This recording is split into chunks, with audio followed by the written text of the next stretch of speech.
Welcome back to our digression session where we are going to be digressing into Dungeons and Dragons digression session. Durgans and Honor. Durgans. Honor Among Thieves. Honor. Honor. Honor my feet. Honor Among the feats. So, Wilson and I both have watched this movie. I don't know if Broadshow has yet to see it, but I would say, Nope. Broadshow, go watch it.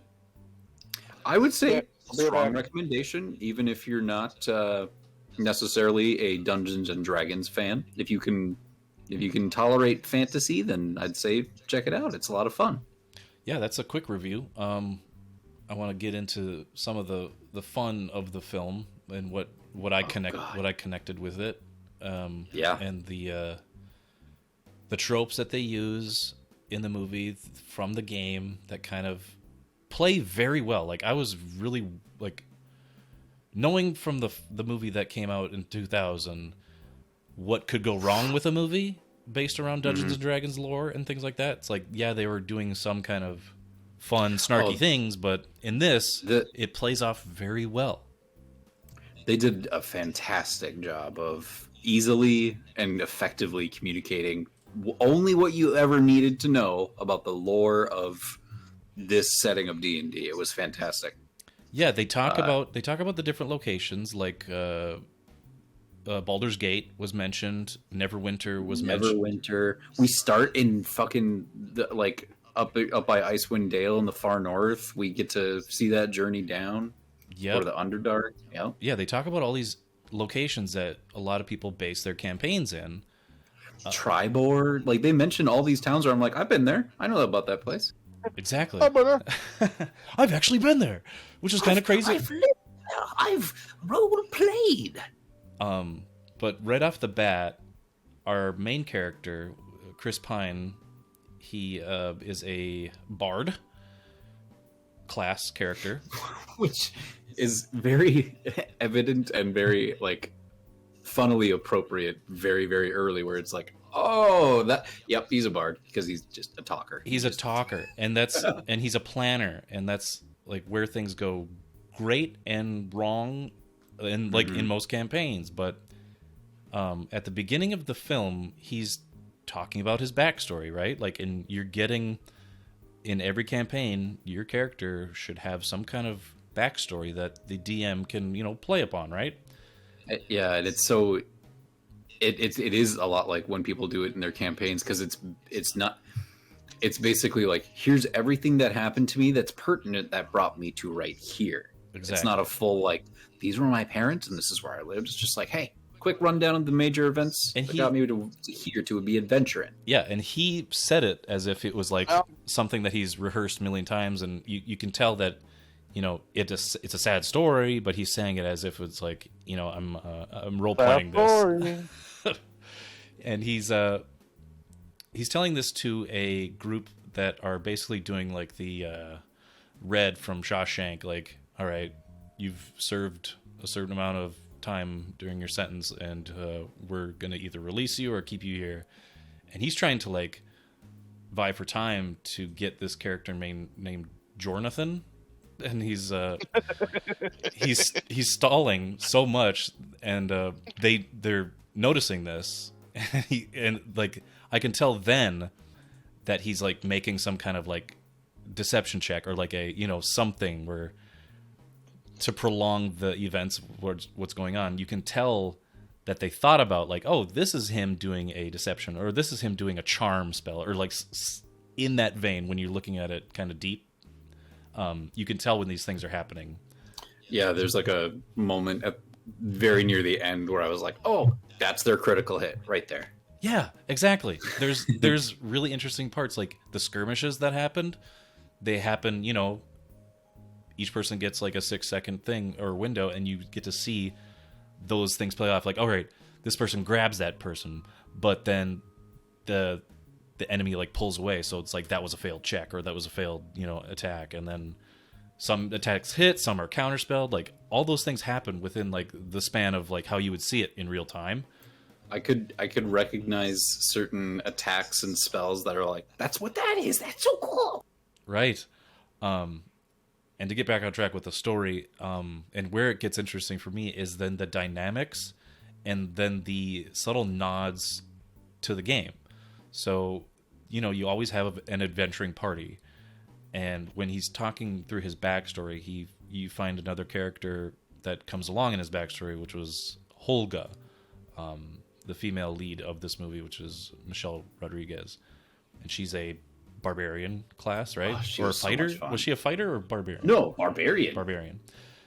And she plays that really well, and she was very funny and really good. And the funny thing about her character that I thought was like the funniest thing is that she liked to date small, like, halflings.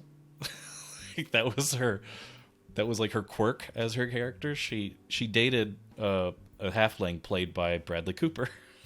It was like, oh, this is hilarious, because he's like this charming guy, and they had a falling out as a couple, and then who does he fall back on? Like, his type is other barbarian, like large barbarian women. So another barbarian woman comes in, and you're like, oh, this guy has a type. That's interesting. But then you find out that throughout the party, they stumbled upon this guy named, what was his name? Forge, played by Hugh Grant. Well, so they were a part of an adventuring party previously with him. Right, this is what I'm talking about. Like, they when he was doing his backstory, Holga came in, and then more of the adventuring party came in, and it was with Hugh Grant also. And Hugh Grant's character was some kind of thief, I would say. He was a rogue. A rogue character? Okay. And that comes across really well too, but he plays it as if he's more of a talker kind of rogue. He's not like the cutthroat sort of rogue where, they live in the shadows. This guy lives out in the open, Well,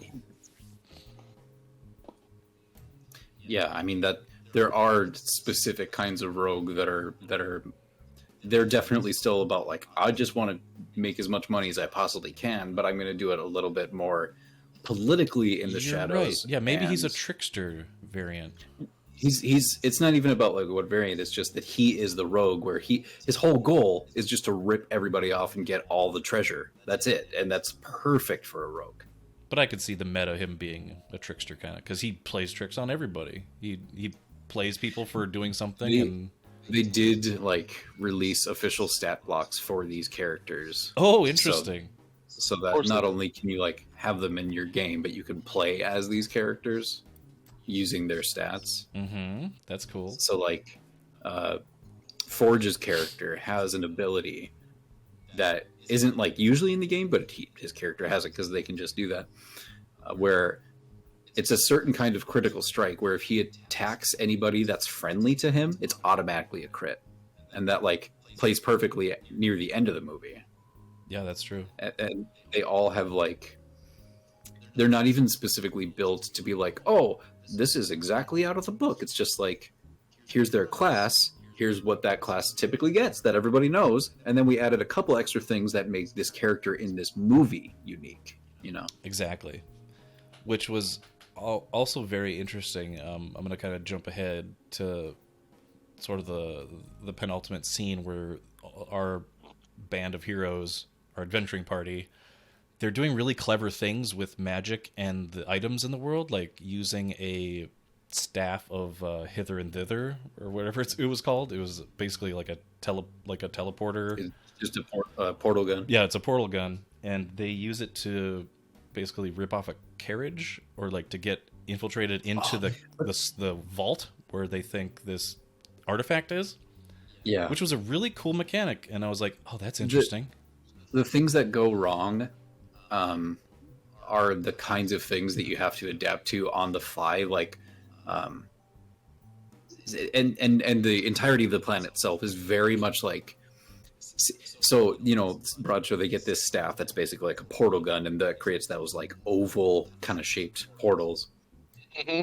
And so they get farther into the movie and they're like, all right, our objective is to get something out of this vault. Well, we can't get into the vault. Well, what if we don't need to get something out of the vault? What if we give ourselves access in? So they're basically like planting a portal on something and then putting that in the vault. Okay. And the way that they do it is, like Tyler said, they stick one of the portals basically to like an oval shaped portrait painting. They cut out the canvas, stick it to like a wood backing of it, and then repaste the canvas so they can like peel it off. And that's exactly the kind of thing that like me or somebody else at a table, you get this portal thing, and then you are sitting there trying to figure out like, oh, how do we do this heist? And then somebody's like, wait a second. Hey, DM, is this possible? And the second that you find out that it's possible, you're like, holy shit, boys. Yeah. Yeah, it's like a weird epiphany. It just became Ocean's 11. And that's very true in how this plays out, because some of their plans don't work. Like the magician, he's a bumbling magician or a bumbling sorcerer character where he's using illusion, and I was dying laughing. Oh my God, I was crying. I was pissing my pants when he made an illusion happen for a few guards of Chris Pine's character to, and what was his name again? It was like Edgin. Yeah. So Edgin was like a projection. The sorcerer made a projection of Edgin singing a song to these guards to distract them while they got through the gates, right? And the sorcerer's foot got stuck in like a cobblestone, and he had to remain focused, to make sure the illusion didn't like go weird and wonky. But that's exactly what it did, and the illusion started like I forgot what he was stuttering, but it was like a broken record. And then he's like, Chris Pine is like singing the song as a bard, and he's like, and celebrate lasses, and then it starts skipping both like with the audio and the visual, where he's like, and celebrate lasses, and celebrate lasses, and it just keeps looping for a second. They're like, but then it goes cut away, and you see really his foot monstrous. stuck. He's like, I gotta concentrate, keep it going, and then they cut back, and his face is like starting to melt and warp and do these things. And yeah, at first it was his eyeball and his jaw kind of like pushing away from it. He's like, his head like sinks down into his shoulders, and he goes like, they like affect his voice, and it's like a corruption or something. Yeah, and so he goes like, he was saying "brate." He was like "celebrate." I remember him going "brate." And then his eye got bulged, and then and then his mouth just goes agape, and he's like, bah! And his weird like lute or whatever he was playing, the neck of it starts drooping, and then his body starts elongating, like getting bigger, and the guards are like, oh, what in the nine hells? what is this madness? And that, to me, part of what was so funny about that to me is it's a good visual gag. It's just a good joke in general. It was fantastic. That is how I have imagined like minor illusion kind of messing up sometimes. If you don't concentrate well, if you get out of range or something messes with it, it's like, what are they seeing? Are they seeing like my head get obscured when it goes under a low bridge, or like, yeah, are they seeing a really fat, big, cartoony looking dude? What are they seeing? Yeah, right. They did a good job when things like that. Like, you have to make a check to see if you can maintain the illusion. It's like, oh, you didn't really make it, and it's like it's starting to distort. Well, it's playing on the concentrate. Like, they didn't really do anything to be like, oh, this character's making a check. It was just like, no, but I can tell, like, in a game that would be the instance where it's like, oh, make a check to remain illusion because you got stuck or something. Minor illusion, and a lot of those illusion spells are concentration spells, so they have to like actively concentrate on doing them, otherwise it just won't happen. Yeah, and that was kind of a fun idea too, because like we said, Chris Pine's character Edgin, he was a plan maker, and they made a point to like, so you make plans that fail, and he's like, well, he rolls with the punches, right? So the main objective for them was to go in search of this artifact of the Helm of Dysfunction, or whatever it was called. Yeah, Dysfunction. Nuts. Yeah, so they had to go and dig up all these cadavers and ask them questions, right? And that's a mechanic of the game where you can only ask an arbitrary amount of questions to dead people before they go back to eternal rest. And so that played out really hilarious also, which I was like, oh, that's kind of interesting, because I was always wondering, like, why is it 5? Why is it just that weird number? But then they played that, it's like, so I can only ask you 5 questions, right? And he's like, yes. He's like, well, I didn't really mean that for being a question.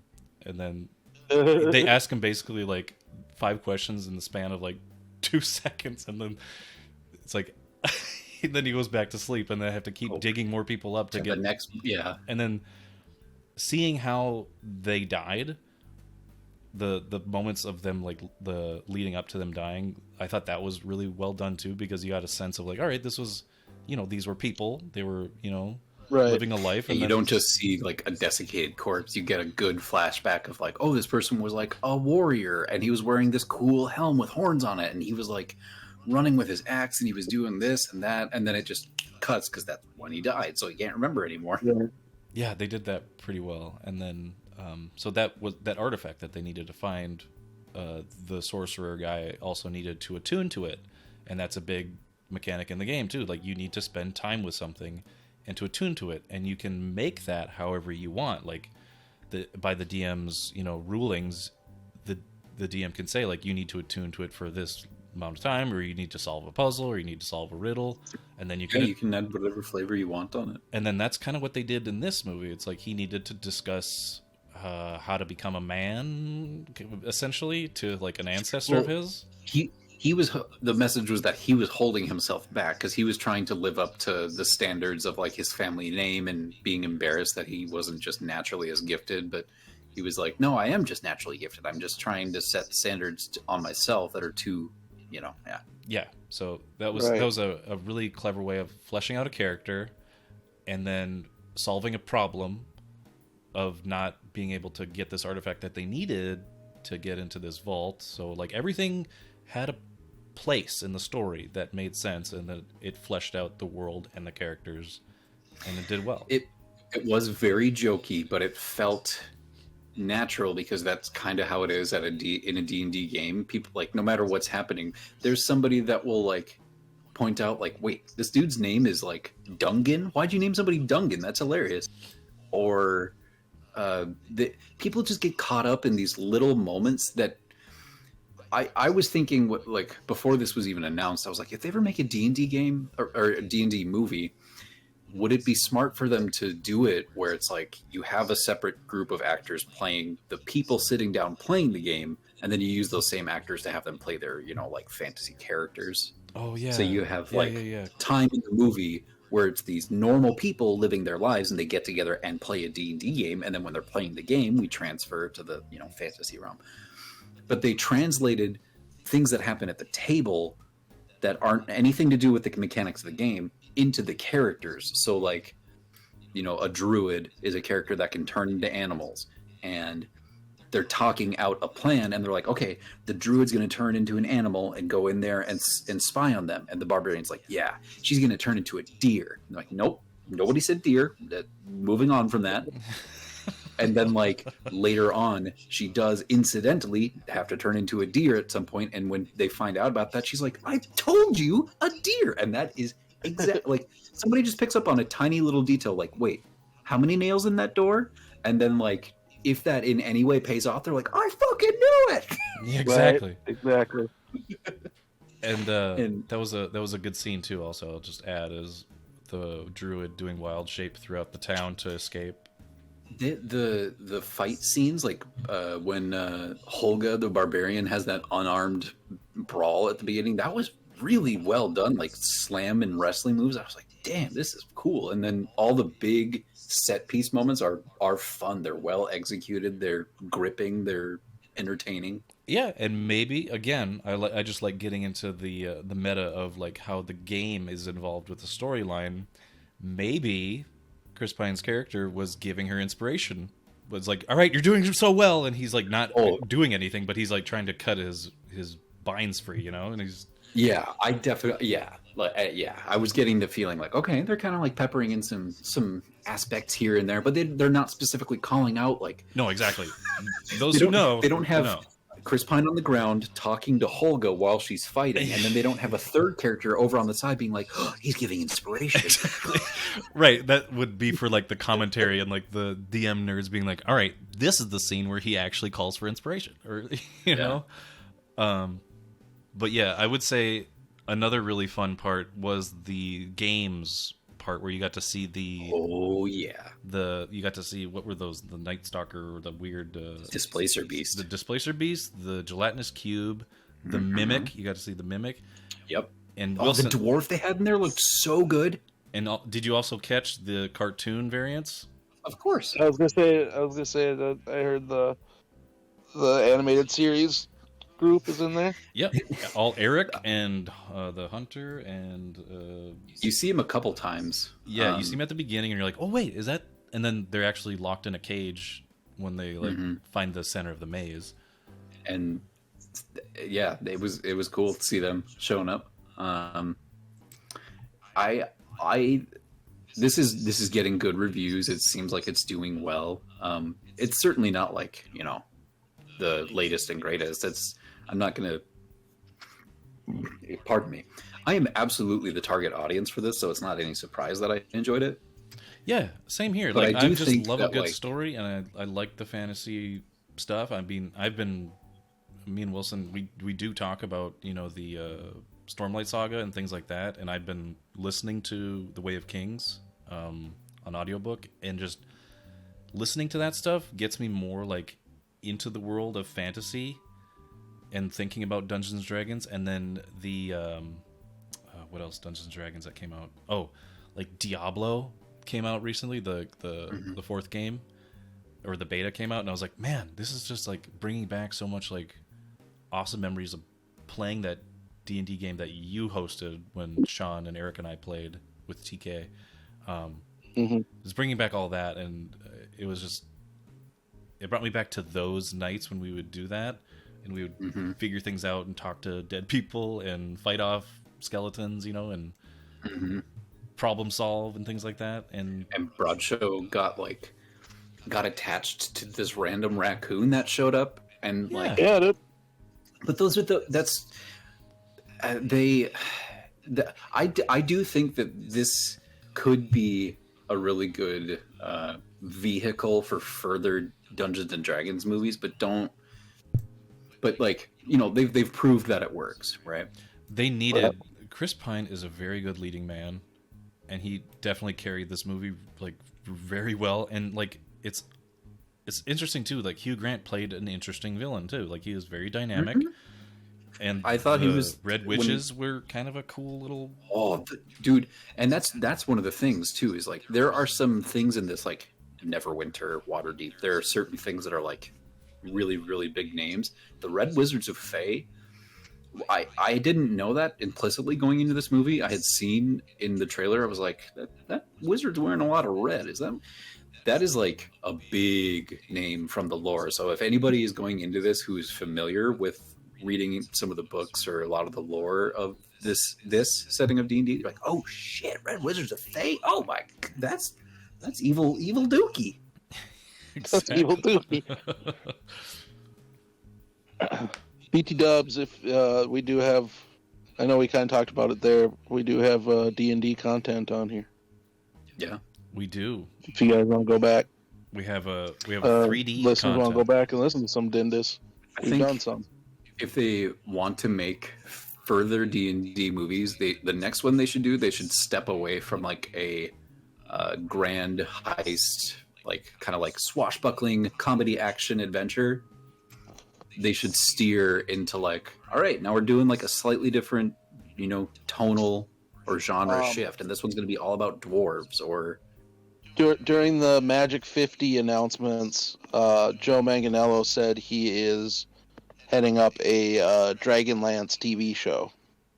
That's cool. And that would be cool. That would be very cool. I've read a few of those. The Autumn one, I think I read. I only know a little bit about the Dragonlance setting, and it's cool. It's very cool. That's That's the next announced thing that's And, happening.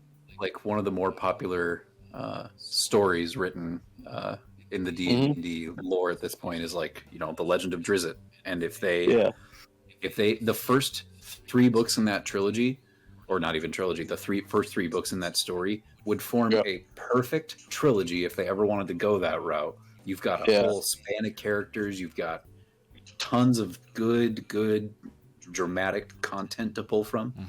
And that's like Manganello's like favorite shit too. So he's behind a lot of push for Dragonlance stuff to get republished, and like going behind doing this TV show.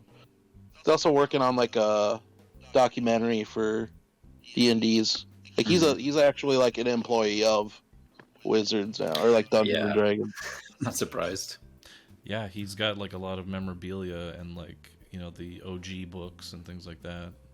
Well, and his OC is canon, like his character is canon in D&D. So yeah, it's a cool character.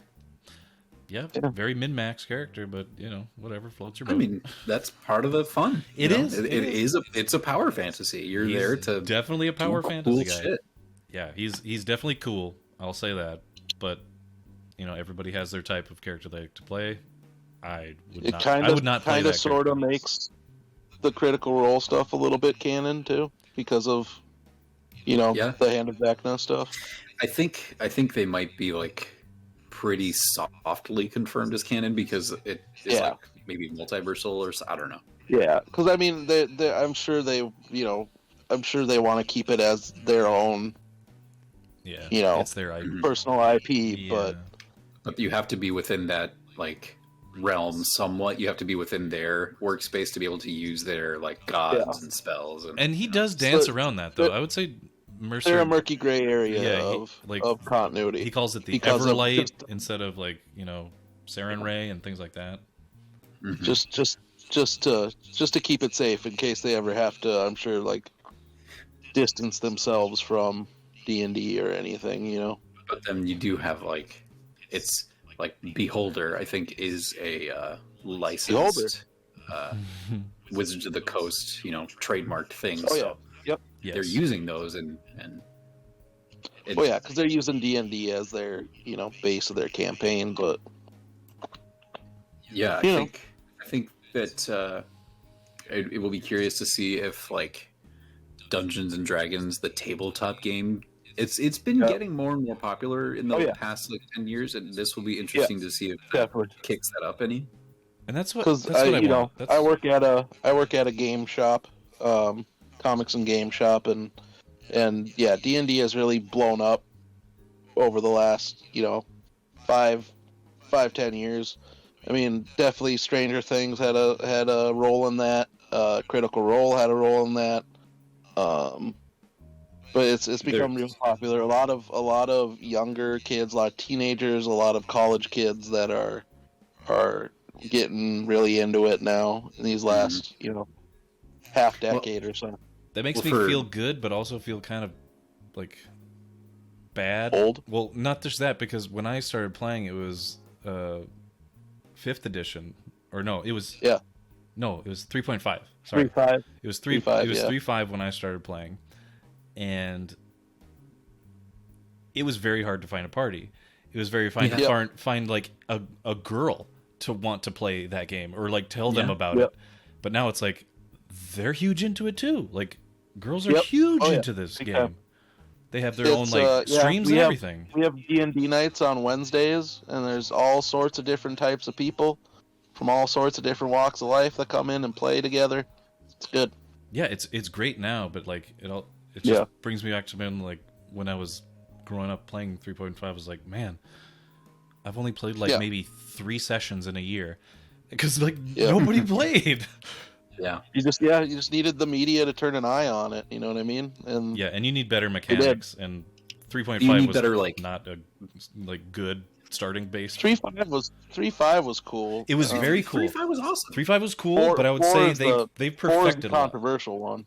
I like 4 though too. That's the thing. Like I guess I just appreciate mechanical intricacies about these things. I don't But know. that's what stood people away from it. Like 3.5 and 4 like made things really strict on like how you can roll a character, and like you die very easily if you don't have like a really, nice DM. Yeah. So that kind of But pushed a lot of 3.5 people wasn't that bad, away though. from people. No. 3.5 wasn't as bad as 4. You need people like Joe Manganiello and these Yeah. famous voice actors and Matt these Mercer. big people to come out and say like, "Hey guys, Stranger this Things. is actually really, really cool. This is really fun." Yeah. And presenting it in such a simple way as to not be like, "Okay, but there's numbers and things you got to worry about, etc." It's just like, nah, you get to play his cool stuff and do cool stuff. Well, that's what I would say to like when I've watched a few of these interviews and their press junkets of like going through and people asking them like, "Have you guys played?" Chris Pine's pretty much the only one that said like, "Oh yeah, I played a few times." Like, and then everybody else on the panel is like, "You know what? I've been wanting to try it." Like Chris has been trying to get us to do it when we're like in between takes. Like he wants us to understand like there's some dice rolling. I'm surprised Manganiello didn't like organize some sort of like movie group. I right? I have a feeling that they were kind of waiting on seeing how the movie would do financially and critically to do. That will It'd be probably good come promotion, out. Yeah. Yeah. Yeah, and they're not against that. They like doing that stuff. And you can tell that all these people have had great effects on the game because now they've all worked with Wizards, right? So like Manganiello's actively employed through them, and like fucking all the Critical Role shit that's been officially released through it, and like Stranger Things even did a starter set thing with them as well. And they played. They played too. The cast. So it's like Hasbro, who owns Wizards. Hasbro was smart, and Wizards were smart to recognize that these folks are really doing their product good, and bringing them into it as well. Apparently, the characters from this movie will also be making appearances of some kind. I'm not sure how it works in the Magic the Gathering scene. Oh yeah, they'll have their own cards, and they've got their own stat box now for D&D officially, and it's like they use their likeness too, so it's not like a generic representation of a I'm sure they have Chris likeness rights because of like toys and shit like that and whatever. So since Magic is owned as well by Wizards and Hasbro, they've been doing D&D crossovers and vice versa, where D&D has done stuff in the Magic world as well. So. And I think that has like lore wise, I think that does go way back to like some multiversal stuff. So I think I would be remiss to not mention that this movie did make me cry like unexpectedly. Oh really? Yeah. Tyler, you'll know the scene I'm talking about at the very end when Chris Pine makes the big decision that he does. Yeah, I got choked up too. I didn't honestly see that coming, which was surprising. Well, yeah, it's like one of those things. So it's what you're between a rock and a hard place, and that decision is very much. Well, I didn't even consider the outcome being an option, really, because I mean, like, it was a surprise that.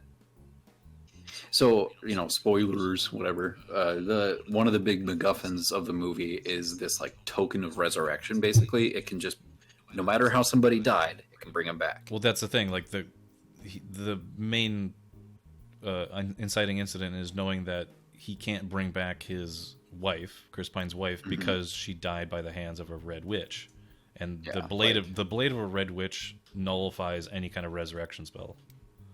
So they needed this special artifact that negates all that stuff. It's just like this prophetic weird thing. And Chris Pine is like estranged from his daughter, and like he had this whole plan to be like, I went on this huge quest. I didn't abandon you. I went on this quest to get this thing to bring your mom back. And in the end, spoilers, Michelle Rodriguez's character gets killed by a red wizard of Fae with one of those knives. And he sees his daughter's reaction to her death, and he's like, oh shit. this chick, this fucking barbarian chick I've just been palling around and drinking with, has been more of a mother than her actual mother to her. And she's so emotionally distraught. I was just like, oh my gosh, this is hitting me. I didn't expect this. No, they did it very well. Like it was a good scene and a good like reflection on like him looking back on the times where Holga was like there for his daughter and understanding like, oh, Olga D's nuts, dude. pretty much. So the moment that I think that they were portraying a critical hit was when she threw the potato. Okay. Because it went super slow-mo and she hit him in such a specific spot and it was so effective in that moment. It just seemed to me like, oh, that's probably a critical hit right there. He fucking chucked a potato and did a fantastic job at it. Yeah, that's like an improvised weapon too. It's like, oh, you had so many weird checks you'd probably have to make. Like, all right, you have to roll and disadvantage and blah blah blah. And it's like, oh, still critical. In one of the earlier fight scenes with Michelle Rodriguez, they like did this one specific shot to like frame it and call out that she was standing there and being like, "Rah!" And I read that as being like, oh, she's a barbarian, she's raging, cool. She's raging. She's raging. I'd also like to tie in another kind of thread of some kind. Where are you guys aware of the director or directors of this movie? No. Yeah. So John Francis Daley and Jonathan Goldstein. John Francis, as we know, is from Freaks and Geeks. Yep. He played Sam. They were supposed to do the Flash movie. Yeah, but also just the string in there is that in Freaks and Geeks there is a good scene where they played D&D, and it was it was at the time that D&D was very like, you know, it wasn't during like the Satanic Panic and things like that, so it was kind of like a new thing, because it was like early 80s. Yep. And a lot of people in the D&D realm, in the space, and even on the DVD commentary, they talked about this because there was a character named, or the DM, I forgot what the DM's, what the character, or Harris. There was a character Harris, and he was like this weird nerdy guy that had like these really fascinating, profound things to say to the nerds or the geeks, and he was on the DVD commentary for that episode where they played D&D, and I think Judd Apatow was asking him, so like, you've been, you know, approached by people that play this, right, Harris? Or I don't know the guy's name. And he's like, yeah, a lot of people have said like this is a very good portrayal of a D&D session, and so that was kind of an interesting takeaway from that. I haven't seen it, but apparently they did a promotional thing. I don't know if it's a commercial or I think it is just a commercial for the movie, but it's Sam and Bill, and it's like the characters from Freaks and Geeks continuing their game, and the whole premise is like, we've been playing the same game for 23 years. Why do you have facial hair? What's going on? It's, you know, they're like, oh, a D&D movie would be so cool. No, that would never happen. Didn't those two write like Into the Spider-Verse or some shit too? They wrote Spider-Man the first one. Oh yeah, Homecoming. Yeah. Homecoming. Yeah, that's what it was. I mean, they wrote Spider-Man. It was actually like 3 people who wrote that movie, Homecoming. 3?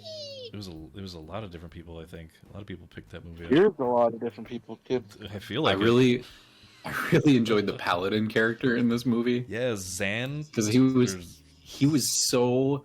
I've played with other Paladins that they're like, oh, I'm a Paladin, I have to be this way, I have to be, and it's typically annoying.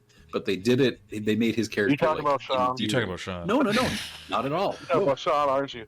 Sean is a wonderful Paladin. He's a beautiful Adalor. I love Adalor. He's my. I've bro. played with other Paladins that will like do actions that piss other people off, and it's like, there is no reason for you to be doing this. You will never see any of us again. We're never going to play a game again. You're just making decisions that are making it worse for all of us. It's like, well, that's what my character would do. Yeah, but put it to the side for this one time. Yeah, his Right. character seemed like he was very much a goody-goody, and even he read Chris Pine's heart, and it was kind of funny where he's like, "I know your heart. I know that you'll do good things, and swear to me that you will give this money to the poor." And that whole scene, he's like, I swear. And he's like struggling to like swear to him. It was really funny. That's like what happens with those kinds of players. They're like, they will be the loudest voice when asked to be like, "We donated to the poor," and you're like, "You didn't check with anybody. You don't speak for us." Yeah, But his character was fun and not grating, exactly.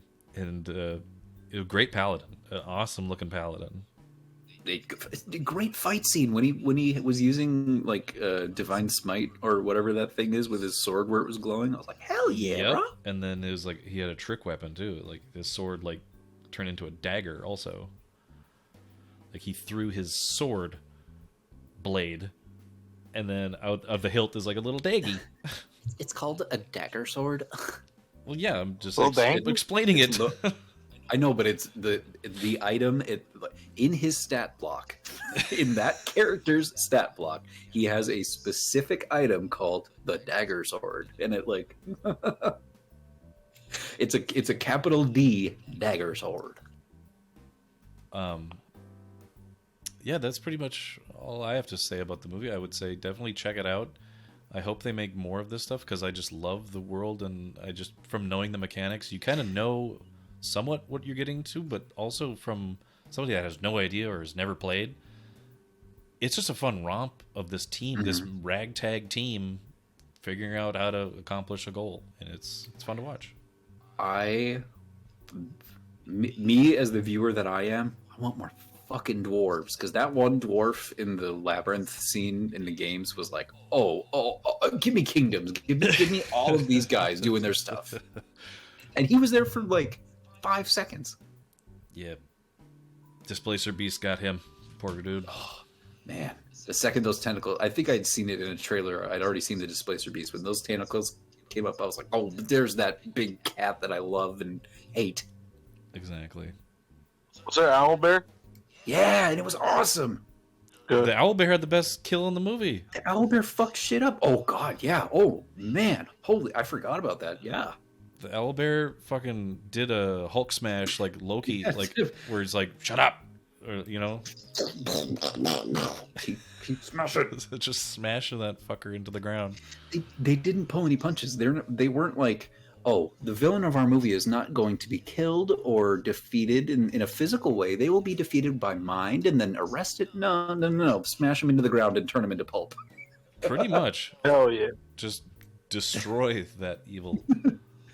But it is a red wizard of the Fae, so that's like that's a very appropriate amount of punishment there. So yeah, there's a lot of fun callbacks to the game. I mean, they have a whole world to play with. Like this settings in this would be amazing to see more of, and with the budget that this movie is, can you guys guess the budget? Oh gosh,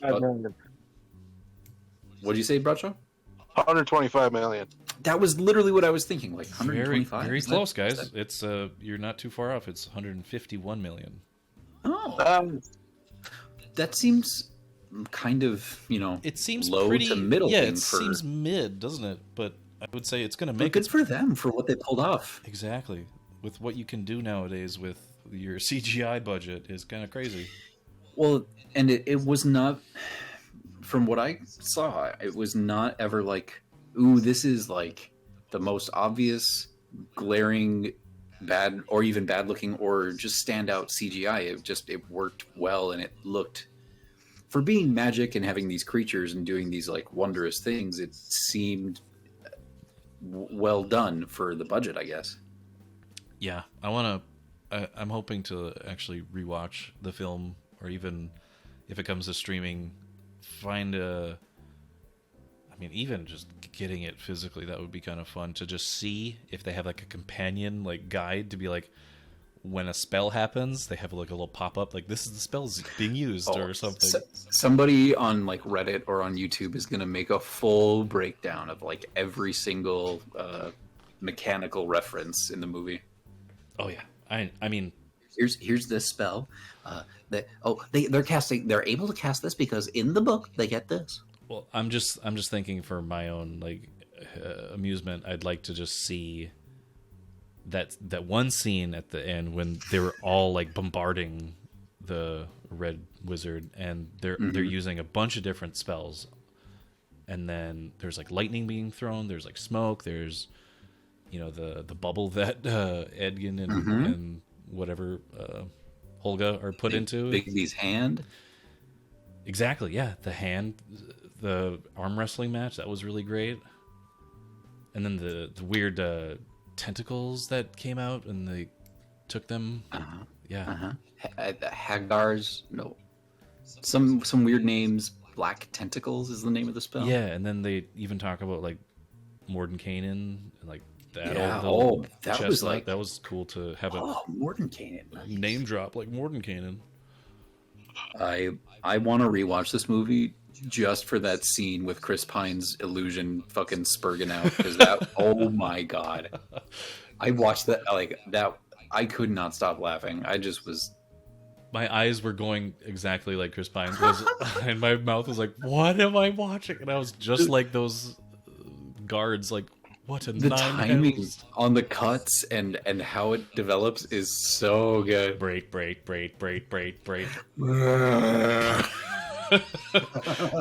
I want to get when this comes out on streaming or something, I want to get a high res still of that face where his face is being shrunk into his neck. It's such a good. It's fun. Yeah. There's so many good little moments when he makes the scent of fresh cut grass. Oh, he's casting prestidigitation. Yeah, and then he's like also stealing at the same time. Yeah. That was fun. It's such a fun movie.